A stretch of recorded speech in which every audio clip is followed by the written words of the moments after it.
Same as UFC. They determine who become who. It's not about talent and winning no more. It's about who they want there. And that's what they're trying to do to boxing. I'm sorry, that's not right. I don't care who you are. What's up, guys? Welcome back. And today we've got something big. Roy Jones Jr. has come out swinging, not in the ring, but against Dana White and his newly launched promotional venture, Zuffa Boxing. And the things Jones said are the kind of uncomfortable truth that makes a lot of people squirm in their seats. Roy Jones argued that Zuffa Boxing is going to do to boxing what the UFC did to mixed martial arts, centralize all the power under one roof so that the promoter, not the fighters, decides who rises to the top. Jones made the point that talent and hard work should be what determines a champion, not corporate politics or who is willing to bow down to the boss. He also brought up boxing figures Nico Ali Walsh and Oscar De La Hoya, both of whom had stood against a proposed amendment to the Muhammad Ali Act, a law specifically designed to protect fighters, and praised them for being smart enough to recognize what was happening before it was too late. Talent, skill, hard work, all those things should determine who's the best, and you should have an opportunity to get a shot at the best if you want the best. Not have to kiss their ass to get to the best, but they got total control of it. You got to kiss their ass or you can't fight. You got to move out of the country. That's right. That's what we want to see in boxing. No, it's not, but that's what's about to happen, and they too idiotic to understand that. Most of the people around too idiotic to understand what's really happening. They don't understand. By the time they get it, it's already too late. It's almost too late now. Nico understands, that's why he went there. Oscar understands, that's why he went there. But most people in boxing, they don't understand. They see a few money, oh, that's great money. No, it's not. It's great money now. One of Jones's biggest fears is the potential erasure of boxing history as we know it. The WBA, WBC, IBF, and WBO, the sanctioning bodies that have defined what it means to be a world champion for decades, could become completely irrelevant if Zuffa gets its way. He pointed to Terence Crawford's legacy as a champion across 3 weight divisions as exactly the kind of achievement that makes boxing special and separates it from everything else. Under a Zuffa-dominated landscape, that kind of history simply wouldn't be possible anymore. History's gonna be erased. There's gonna be no such thing as WBC, WBA, IBF, and WBO champ no more. Terence Crawford was known for being the four belt era champ more in 3 weight divisions. That's gonna be gone now. No such chance to do that anymore. And that's what we want in boxing.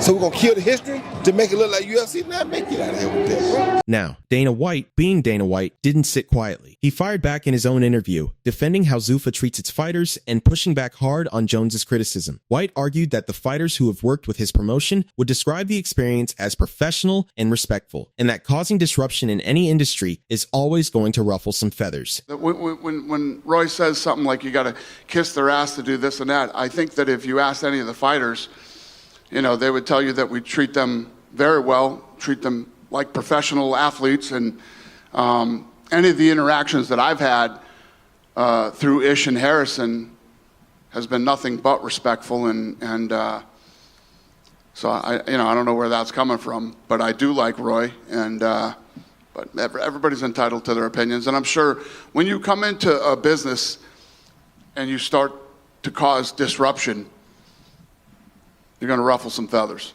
But here's the thing. Dana's confidence doesn't exactly address the core issue Jones raised. Saying fighters are treated well is very different from saying they have the same freedom, opportunity, and power they would have outside of Zuffa. And this is precisely where David Benavidez adds another dimension to the whole conversation. Benavidez, who recently became a 3-weight world champion by stopping Gilberto Ramirez to claim the MOBA and double bow cruiserweight titles, is deeply frustrated. He wants to fight Jai Opetaia. According to Benavidez, that matchup is the biggest fight available in the cruiserweight division right now, and he is ready to make it happen immediately. The problem? Opetaia is now tied to Zuffa Boxing. Benavidez has made it crystal clear he won't step into the Zuffa ring to fight for their title, and he believes Opetaia's decision to sign with White has essentially blocked what could have been a monumental event. That's definitely a fight I want.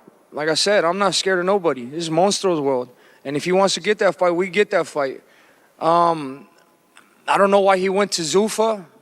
We could have made this fight right after this one. You know, but now I don't know if he got stripped by the IBF or what it is. You know, I'm not going to go over there and fight for a Zuffa title.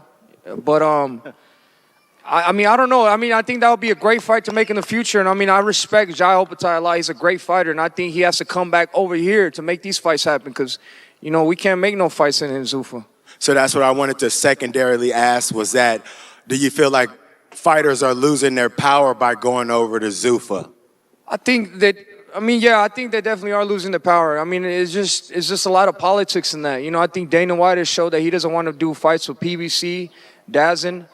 I don't want to even feel like, I don't want to sound like I'm disrespecting him, but that's just what it looks like from the outside. Meanwhile, the feud between Dana White and Eddie Hearn has evolved into one of the most entertaining rivalries in all of combat sports, and it just keeps getting spicier. After White made comments about potentially being involved in promoting the Anthony Joshua versus Tyson Fury fight, Hearn took to Instagram and called White a clout chaser, even teasing a possible fight between the two of them. White responded by going after Hearn's recent claim that he was the biggest fight in boxing, calling it a completely absurd thing to say for someone most people hadn't even heard of just a few months ago. White also doubled down on his involvement in the Joshua Fury fight, telling that he is focused on Zuffa hardcore this year and that he intends to be part of promoting that massive British showdown as well. And again, this is Eddie's words, not mine, but he said, such a clout chaser, not a chance that you'll be promoting Fury and AJ.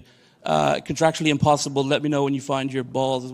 These are his words, not mine. I'm a cloud chaser. This Fruit Loop came out and said he's the fucking biggest fight in boxing. While he has Bam Rodriguez and AJ and all these other fighters and all the other guys that are out there, he's the biggest fight in boxing. Those were his words. You know what a fucking Fruit Loop you got to be to fucking say it? Nobody even knew who this guy was 4 months ago. And now he's the biggest fight in boxing. Now shifting completely, because there's another massive story developing that has nothing to do with Zuffa, Vasily Lomachenko is coming out of retirement. The Ukrainian legend had one of the greatest amateur careers in the history of the sport, going 396-1 and winning 2 Olympic gold medals before turning professional. As a pro, he became a 3-division world champion in just 12 fights, an absurd achievement. His professional record stands at 21-3, with notable losses to Teofimo Lopez in October 2020 and a controversial split decision defeat to Devin Haney in May 2023. He bounced back by stopping George Kambosos in May 2024 to claim the IF lightweight title, and that performance looked like it might be his farewell. Lomachenko officially retired in June 2025, citing a lack of motivation and an ongoing back injury. But less than a year later, Ring Magazine's Mike Coppinger broke the news that he's targeting a fall 2026 return.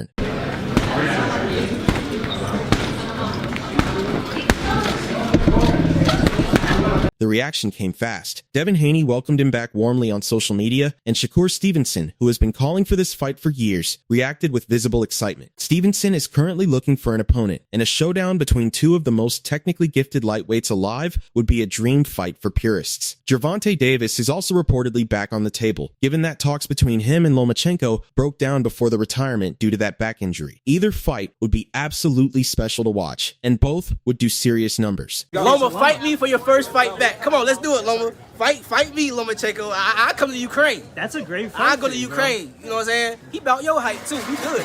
Well, yeah, take it easy now. Take it easy. Us short kings are dangerous too. How do you see a fight with Loma going down? Nah, Loma, you are a legend. You know what I'm saying? I'm gonna start by saying that. You a legend, Loma. But you gonna fight if you decide to fight me, I'm knocking you out just like Baranchi. Facts. So what are your thoughts about all of this? Do let us know in the comments section below. If you enjoyed the video, make sure to like and subscribe for more boxing content like this.